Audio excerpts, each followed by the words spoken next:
semua kepada para pelajar yang menghadiri kelas online untuk mata pelajaran sains untuk tingkatan 4. Sekarang tingkatan 4 sains ya. Dengan tidak berlengah lagi saya akan uploadkan bahan untuk perbincangan malam ini.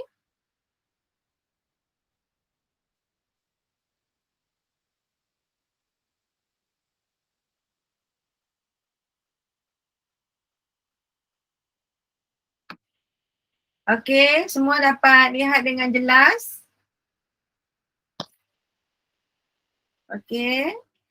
Ada berapa orang malam ni? Ada lebih kurang 7 orang. Saya minta para pelajar boleh berinteraksi secara terus menggunakan mic ataupun jawab dalam in-call messages ini ya.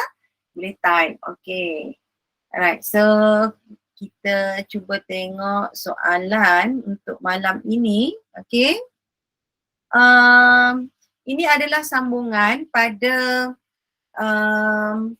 kertas model pra SPM 2 yang kita telah jawab, kita telah sama-sama bincangkan pada minggu lepas. Yang ni ya, ingat balik tak yang ini kan? Ini sampai muka surat 40. Hari tu kita berhenti kat sini kan. So untuk hari ini saya akan bincangkan sambungan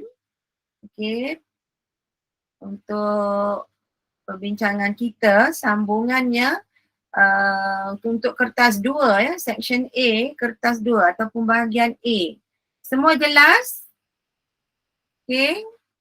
Saya minta ada ada interaksi antara dua hala, antara cikgu dan juga pelajar-pelajar semua. Jelas skrin yang anda lihat? Jelas atau tidak? Halo? Kita tengok di sini ya. Semua dapat tengok skrin? Jelas? Jelas. Terima kasih Sanjeev Edward. Alright, so kita tengok di sini ya. Saya bacakan, bahagian ini mengandungi 4 soalan. Jawab semua soalan dalam bahagian ini. Nombor 1A. Murid tingkatan 4 kuning menjalankan satu eksperimen untuk mengkaji variasi ketinggian dalam kalangan mereka. Jadual 1 menunjukkan ketinggian 30 orang murid di dalam kelas tersebut. Awak boleh lihat di situ ya. Boleh tak awak tolong kirakan variasi pelajar, berapa orang pelajar ketinggiannya 150 hingga 154 sentimeter. Berapa orang pelajar? Antara 150 hingga 154. Boleh kira? Dan juga kirakan berapa bilangan pelajar dalam kategori 155 hingga 159 dan seterusnya. Awak kena kira. Boleh? Saya bagi masa anda. Berapa minit awak nak? Saya bagi 2 minit. Boleh? Cuba ya. Cuba kira. Saya nak tahu berapa dalam kumpulan ketinggian yang telah diberikan ini kan untuk nombor 1A. Awak isikan dalam kotak itu bilangan yang anda telah kira.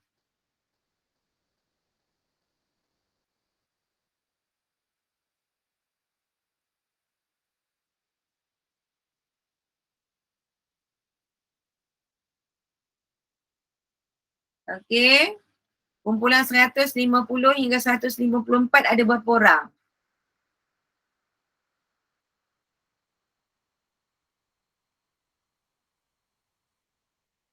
Awak kira tak? Adakah anda kira? Sedang mengira. Saya bagi masa. Saya harap maaf. Skrin terkeluar. Saya kena upload balik bahan ini.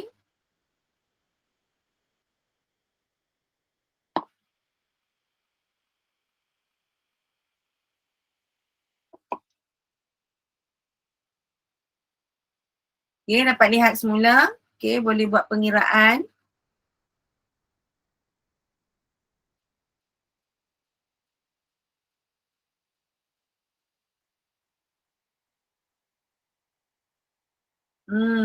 Okay. Apa itu 4 Sanjeev?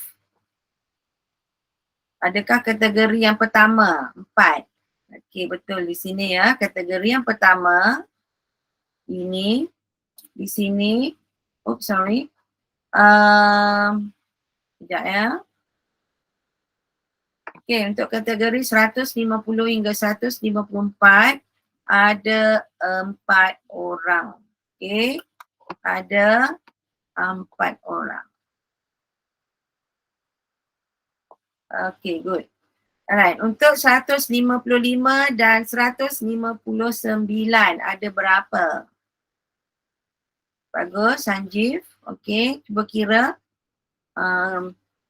kumpulan dalam ketinggian 155 hingga 159 cm. Bagus, okay. Kiraan awak betul. Okay, 5. Alright. 160 hingga 164. Berapa?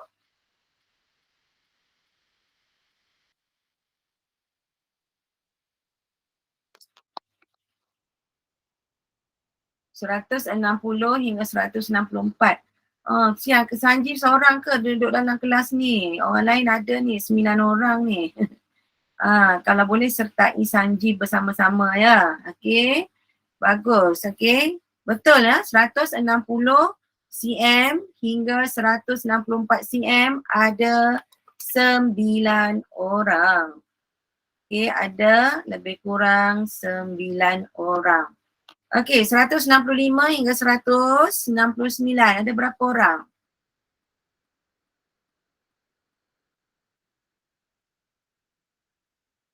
Ini boleh jawab guna mic kalau nak cepat.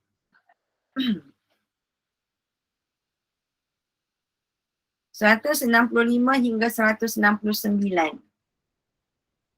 Ini baguslah latihan pada awak untuk mengira ya.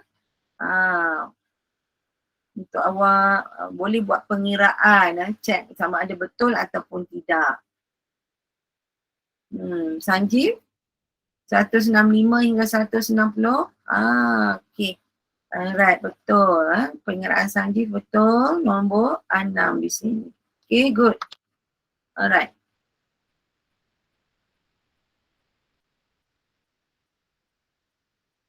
Dipadamkan semua situ.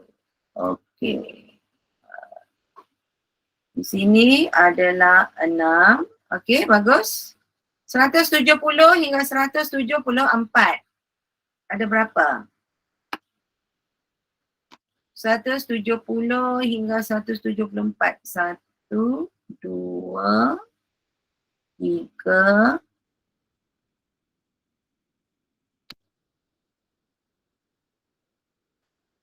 4. Okey, saya dapat 4 ya. Okey, untuk 170 dan 174 ada 4 orang dan 175 hingga 100 berapa tadi? 179 ada berapa orang?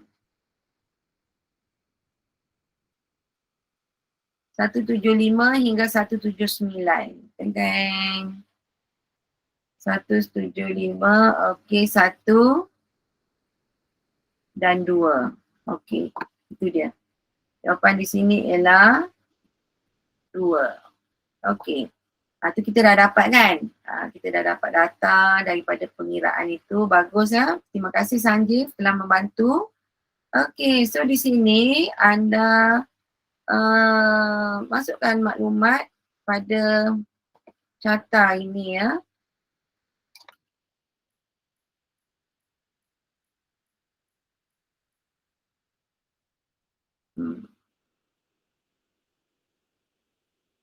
Okey. Masukkan maklumat yang kita dah dapat tu ke dalam carta ini. So, awak boleh lukis di sini ya.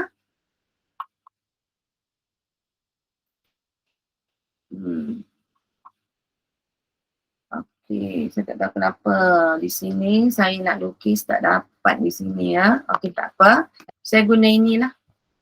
Okey, so awak start daripada sini 150 hingga 154 di sini. So awak akan buat bar chart Awak buat bar chart.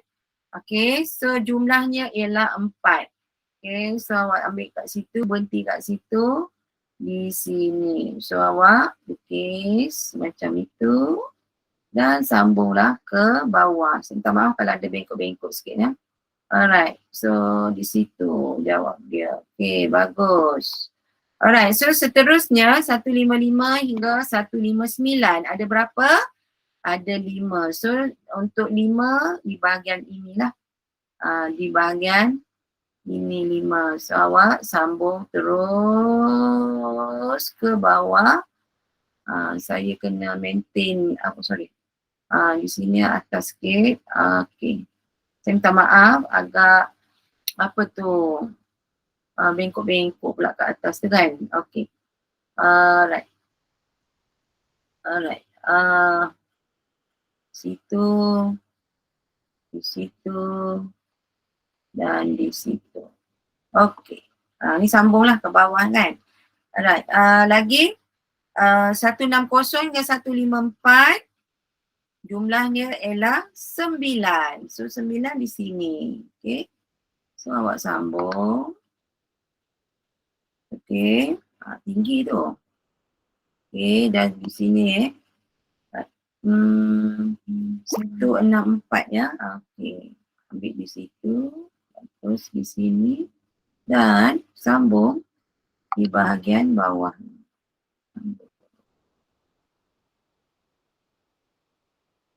Oh, kenapa tu? Okey. Saya harap maaf. Di sini dia punya okey, saya ambil daripada bawah. Okey, lebih kurang. Okey, dan 165 hingga 169 ada 6. Ada 6.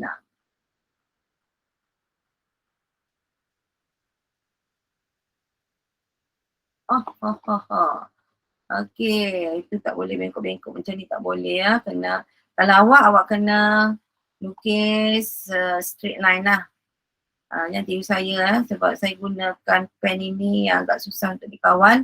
Okey, lebih kurang macam tu. Dan 170 hingga 70 hingga 174 ada 4. So dia balik semula ke sini dan terus di sini. Dan 175 hingga 179 ada 2. So awak ambil di situ dan di situ. So selesai kita punya lukisan untuk menunjukkan jumlah bilangan pelajar dan juga ketinggian mereka. Kita nak tengok hubungan antara jumlah bilangan murid dengan ketinggian mereka dalam cm. Kita nampak macam tu kan? Okay, dah dapat, selesai. Okay, so ada lagi soalan seterusnya.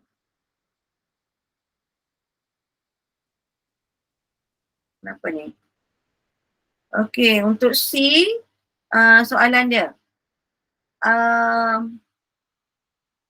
Apakah jenis variasi berdasarkan histogram di 1B tadi? Variasi dia nak tahu ya. Variasinya adalah variasi apa? Yang tadi, yang ketinggian tadi. Apa jawapan kamu? Variasinya berkaitan dengan selanjar ataupun tak selanjar. Okay, jawapan? Form 3 ada lebih kurang, sini ada lebih kurang 7 orang. 6 orang ya, para pelajar. Tak termasuk saya. Okey. Ya. Faris Aiman.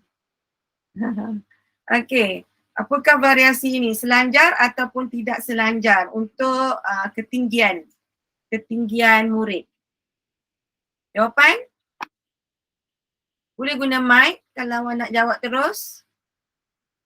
selanjar ataupun tidak selanjar variasi ini. Okay, so di sini jawapannya ialah C ya. Variasi ini ialah variasi apa? Selanjar.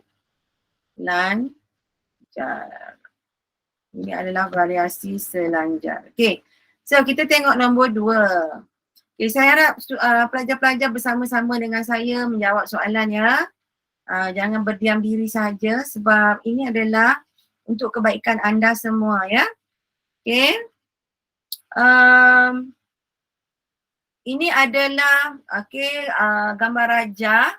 Raja 1, kita tengok untuk soalan yang kedua ya. Saya besarkan sikit skrin. Raja 1 menunjukkan satu eksperimen yang dijalankan untuk mengkaji ketahanan logam tulen dan alloy terhadap hakisan. Maknanya ada logam tulen dan yang kedua adalah logam alloy, logam campuran. Okay, so awak boleh tengok tabung uji ni ada air, dua-dua ada air dan dua-dua ada paku. Tapi paku ni paku untuk test tube. Tabung uji A ini adalah paku yang dibuat daripada besi. Okay, paku besi. Dan yang kedua adalah paku keluli. Ini logam tulen untuk besi dan paku keluli adalah alloy. Alloy itu maksudnya ada campuran 2 ataupun lebih logam lah dalam tu kan. Okay. So, kedua-dua tabung uji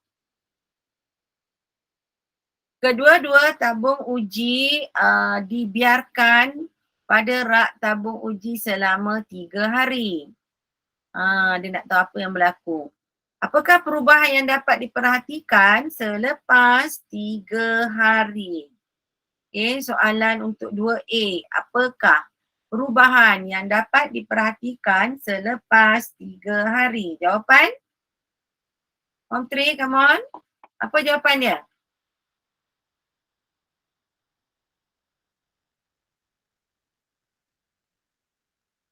Form 3 apa jawapannya? Form 3 ni tak aktif lah. Semua tak nak bagi jawapan. Anda sama-sama belajar ya, sama-sama berbincang untuk mendapatkan jawapan yang betul. Apakah perubahan yang dapat diperhatikan selepas 3 hari? Semua tak tahu? Takkan tak tahu ya? Kesian kalau awak tak tahu. Kesian ya? Nak masuk exam form 3 ya? Dah masuk exam final belum? Form 3. Samjib dah keluar dah. Okey.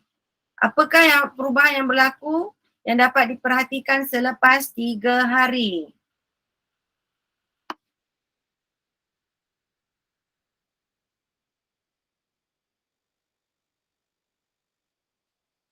Manakah paku yang berkarat dan manakah paku yang tidak berkarat? Biasalah kalau paku letak dalam air, paku besi letak dalam air, ada sesuatu akan berlaku. Logam bila letak dalam air akan ada berlaku sesuatu. So, apa yang terjadi kepada paku yang dibuat daripada paku besi dan apa yang berlaku kepada paku keluli?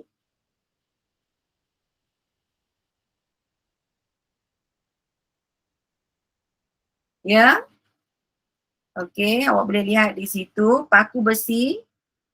Apa jadi pada paku besi?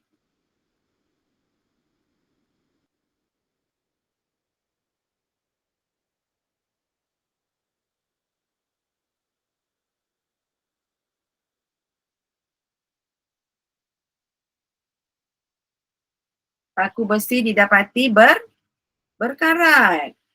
Apa akan jadi kepada paku keluli? Paku keluli?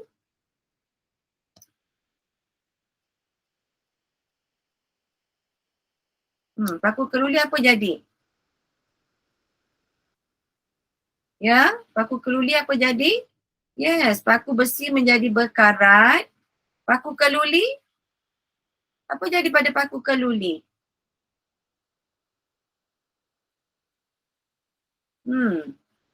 Apa yang terjadi kepada paku keluli? Awak kena tunjuk awak kena buat report.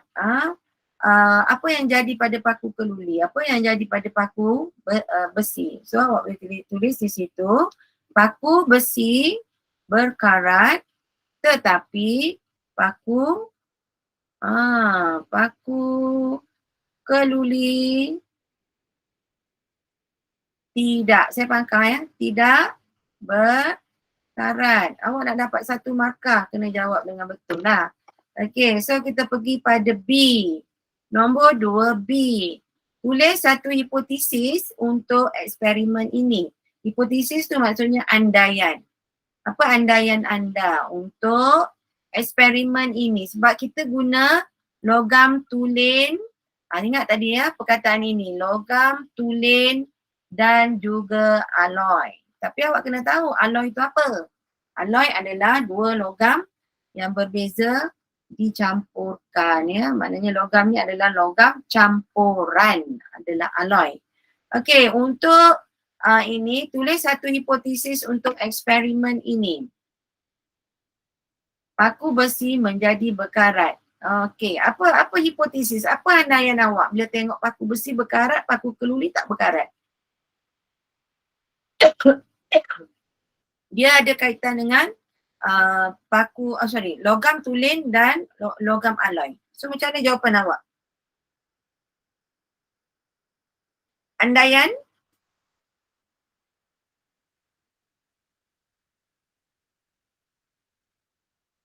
Andaian anda apa?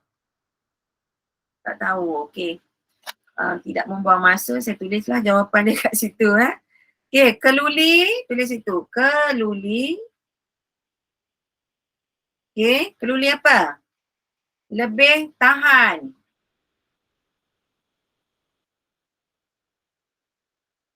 Keluli lebih tahan daripada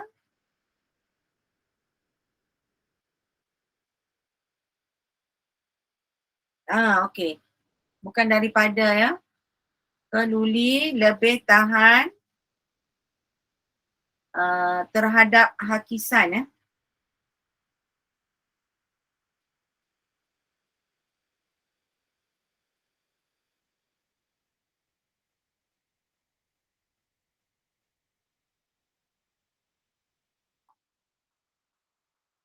Berbanding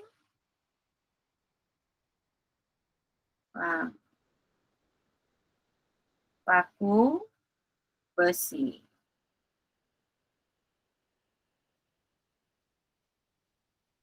Ataupun awak boleh cakap situ kan andaian dia ya. Sorry ya. Saya padamkan perkataan ini ya. Itu dia jawapan dia. Keluli lebih tahan terhadap hakisan berbanding daripada berbanding dengan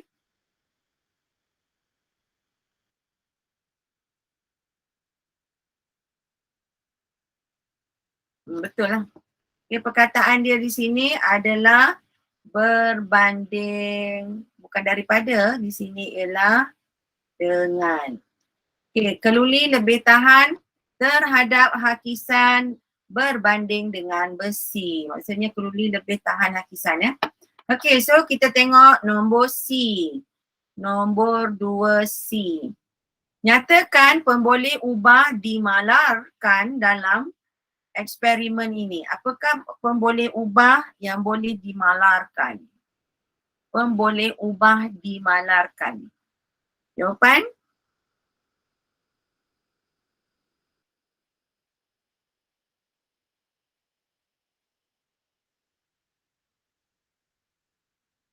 Di sini banyak ya pemboleh ubah yang dimalarkan. Ada banyak.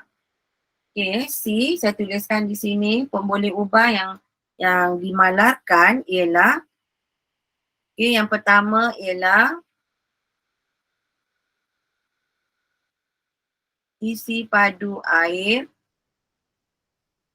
Lagi apa? Yang kedua ialah saiz paku. Yang ketiga, jenis larutan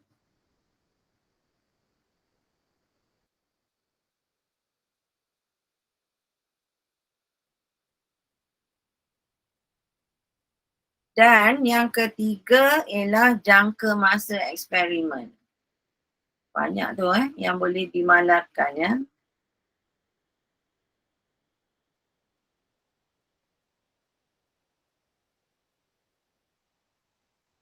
Jangka masa eksperimen. So banyak perkara yang boleh dimalarkan. Isi padu air, saiz paku, jenis larutan dan jangka masa eksperimen. Mungkin jenis larutan tu tak guna air, guna bahan lain. Boleh jadilah. Okay, jangka masa eksperimen daripada berapa hari tadi? 3 hari mungkin boleh buat 1 hari ataupun boleh buat 1 minggu. Boleh diubah. Isi padu air boleh dikurangkan ataupun ditambah lagi. Dan juga saiz paku. Okey, kita tengok nombor D. Apakah kesimpulan yang dapat dibuat daripada eksperimen ini?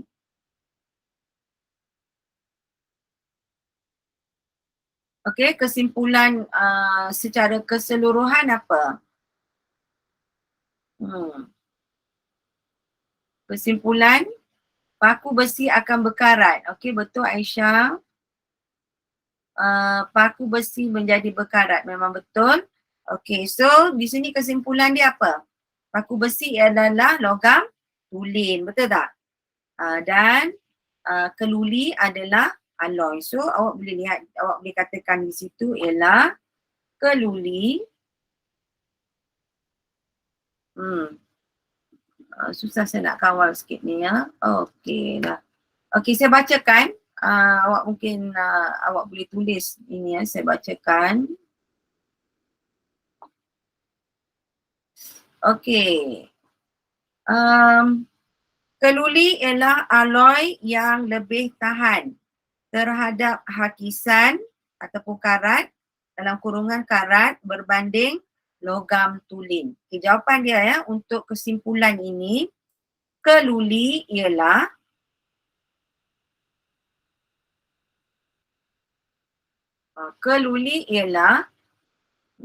kalau nak tulis lambatlah nak tulis kan.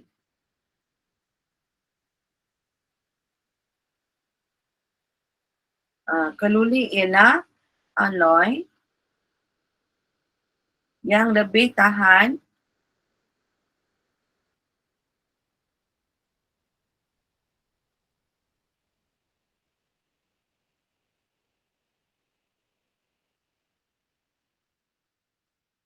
berbanding lebih tahan terhadap hakisan ya, awak tulis situ bukan berbanding. Lebih tahan terhadap hakisan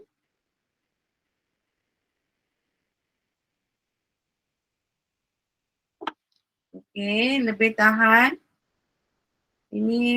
lebih tahan sorry. Kalau nak suruh saya tu dia makan masa sikit lah. Lebih tahan terhadap ini hakisan ya, ataupun sini lebih tahan terhadap hakisan ataupun dalam kurungan karat berbanding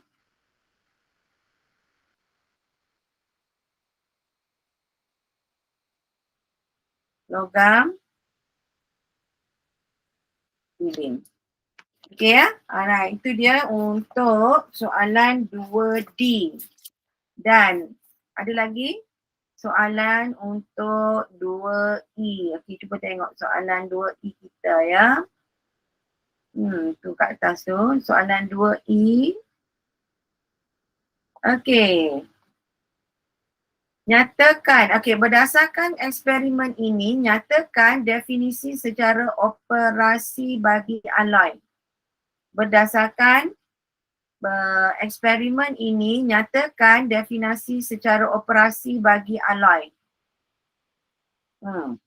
Apa itu definisi secara operasi bagi alloy?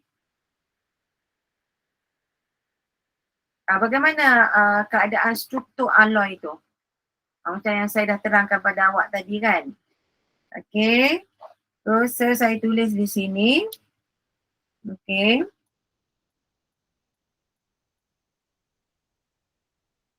Alloy ialah campuran logam.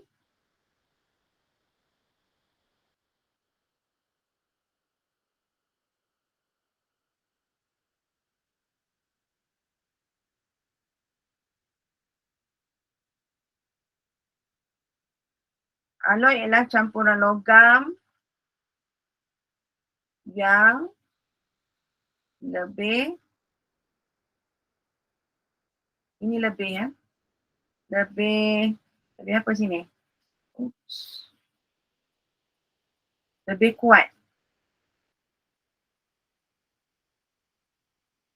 Okay, lebih kuat dan lebih tahan hakisan. Waktu di situ alloy ialah campuran logam yang lebih kuat dan lebih tahan hakisan daripada logam lain. Okay, berbanding dengan logam lain lah. Itu jawapan dia untuk nombor 2. Sorry ya. Dia punya tulisan tu tak berapa jelas. Okey, dia punya pen ni lari-lari lah. Okey, tak apa. Kita pergi pada seterusnya. Okey, jelas tak soalan ni? Saya pergi pada nombor 3. Okey, sekumpulan murid mencampurkan 150 ml air dan 30 ml alkohol ke dalam sebuah bikar. Kemudian mereka menyuntik 5 ekor tikus yang sama saiz dengan isi padu campuran yang berlainan dalam suatu penyiasatan. Jadual 2 menunjukkan keputusan yang diperolehi dalam penyiasatan tersebut. Okey, ada berapa ekor tikus? Ada 5. Dia tu sekumpulan murid. Okey, mereka dapatkan 5 ekor tikus. 5 ekor tikus. Okey. Alright, so jumlah air untuk A 10 ml, B 20, C 30, D 40 dan E 50 ml. Ini adalah isi padu campuran air dan alkohol. Okey, dan jadual yang kedua ini adalah masa yang diambil oleh tikus untuk pengsan. Okey, untuk jumlah air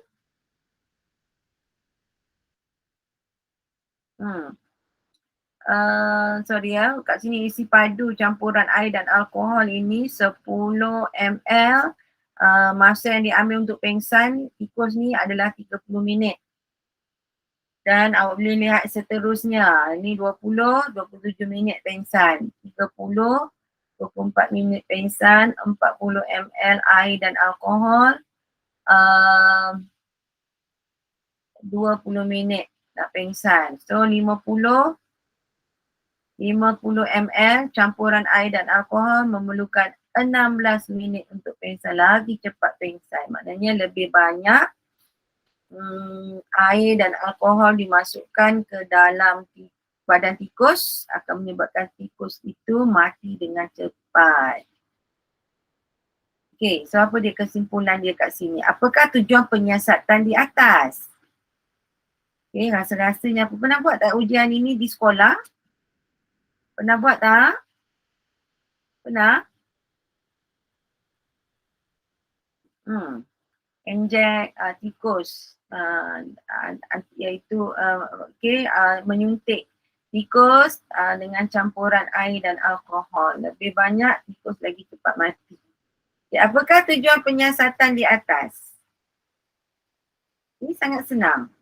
Apakah tujuan penyiasatan di atas? Oh, tak pernah. Patutlah semua tak pernah buat ni kan? Tak ya, tak apalah. Bagus awak bagi feedback pada saya. Okay. Okey, saya bagi jawapan ya. Untuk mengkaji kesan alkohol ke atas tikus. Alright, sorry. Saya dah teralih saya punya mouse ini. Saya kena upload balik screen saya semula. Okay.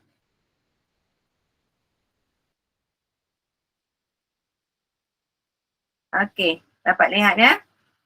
Apa tujuan penyiasatan di atas? Apakah tujuan penyiasatan di atas? Awak boleh tulis itu untuk apa? Untuk mengkaji apa? Kesan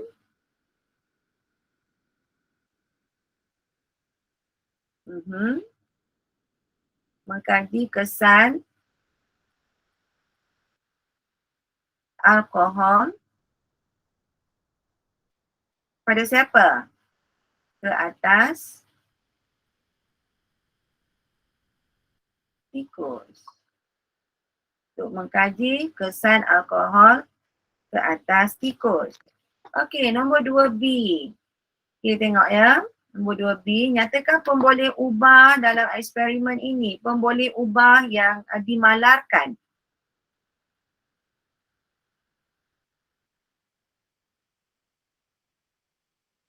Okey, B1. Apakah pemboleh ubah yang dimalarkan? Okey, B1. Tak apa, saya tulis jawapan dia di sini. Pemboleh ubah yang dimalarkan ialah saiz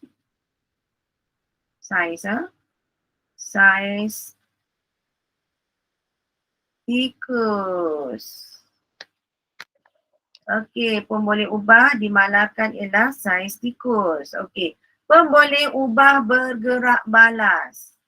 Apakah dia pemboleh ubah bergerak balas? Okey, jawapannya ialah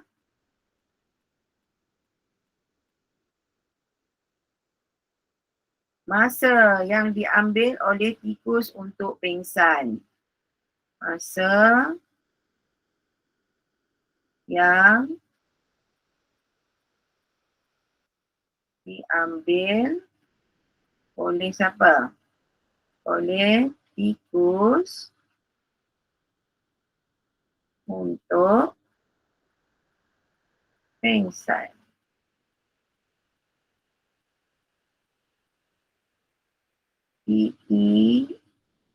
PENT untuk pengsan. Okey, seterusnya kita tengok di sini. Apakah dia kesan alkohol ke atas tikus? Apakah kesan alkohol terhadap tikus? Ini untuk C ya. Apakah kesan alkohol terhadap tikus? Okey, kesan ini biasalah alkohol kan, kalau orang minum alkohol sikit berbanding dengan orang minum alkohol banyak, apa jadi? Tikus pun mati. Okey, so jawapan untuk C ialah alkohol, bahaya alkohol ya. Dia lebih bahaya daripada drugs dadah melambatkan aktiviti, dia jadi apa tu, daya apa yang kita panggil, daya dia bertindak balas tu jadi sangat perlahan kalau pengambilan alkohol yang banyak. Melambatkan aktiviti sistem, saya tak tahu kenapa pen ni buat hal. Aktiviti sistem saraf pusat. Boleh tulis situ, aktiviti sistem saraf pusat. Saraf pusat tu kat mana tengok dah lari dah saya punya ni. Okey, saraf pusat melambatkan aktiviti sistem saraf pusat. Dia di otak Saraf pusat adalah berada di mana awak belajar?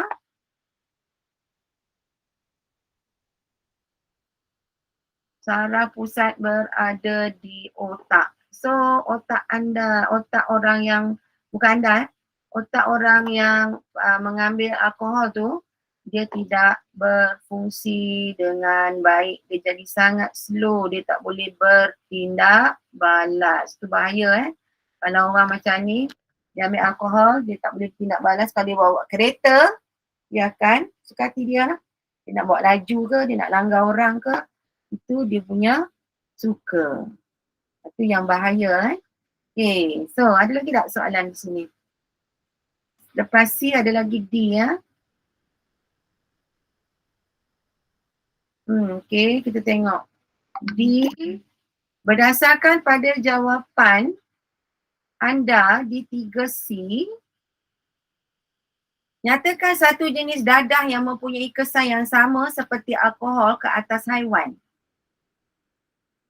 Nyatakan satu jenis dadah yang mempunyai kesan yang sama seperti alkohol ke atas haiwan. Dadah apa yang jadi slow tindak balas manusia ataupun haiwan? Dadah apa? Itu yang bahaya Itu yang orang larang pengambilan dadah itu sangat berbahaya, menyebabkan seseorang itu tidak boleh berfungsi dengan baik. So so kat sini saya tak silap form 4 ada belajar ni tentang ni kan, betul tak? Tentang alkohol, tentang dadah ini semua kan ada belajar kan.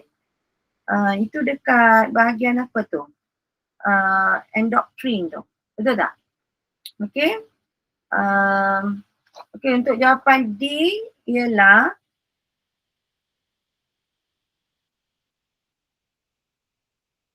saya kena tulis satu-satu. Saya nak cepat jadi dia lari Heroin.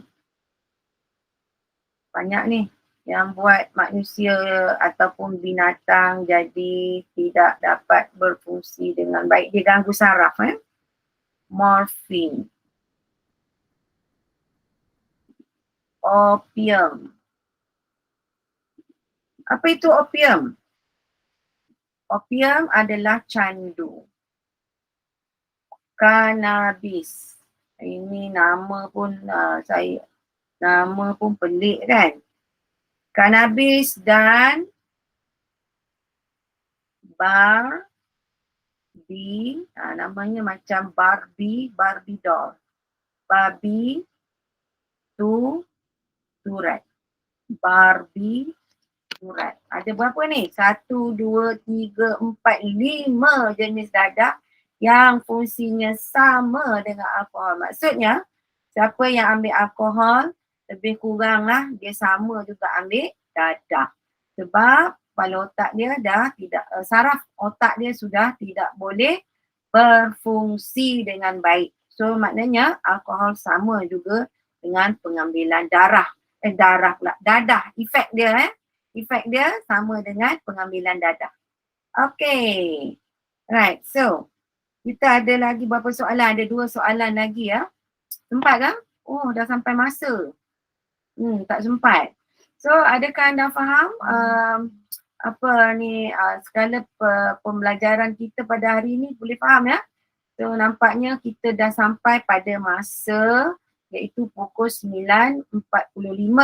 So, kita tidak dapat menghabiskan soalan nombor 4, nombor berapa lagi? Nombor 4, nombor 4, nombor 5, nombor 6, nombor 7. Okey, nombor 4 dah. Nombor 4 di sini tak dapat dihabiskan. Tapi ada lagi, untuk section B tu ada nombor 5, nombor 6 dan nombor 7. So, soalan-soalan yang seterusnya, soalan nombor 4 dan seterusnya kita akan bincangkan semula pada minggu hadapan hari Selasa minggu hadapan. Boleh tak? Okey tak? Tak boleh nak bincang sekarang lah sebab mengambil masa yang agak lama untuk setiap satu soalan. So, kita akan jumpa lagi pada minggu hadapan. Saya ucapkan terima kasih pada pelajar yang sudi meluangkan masa pada malam ini untuk belajar bersama-sama mata pelajaran sains. So, kita jumpa lagi pada minggu hadapan. Sekian, terima kasih. Terima kasih Aisyah. Terima kasih semua ya. Aisyah Katira, Sanjeev, siapa lagi yang kat sini yang ada kat sini kan? Bagus ya. Okay. Alright. So kita jumpa lagi minggu hadapan. Sekian, terima kasih ya.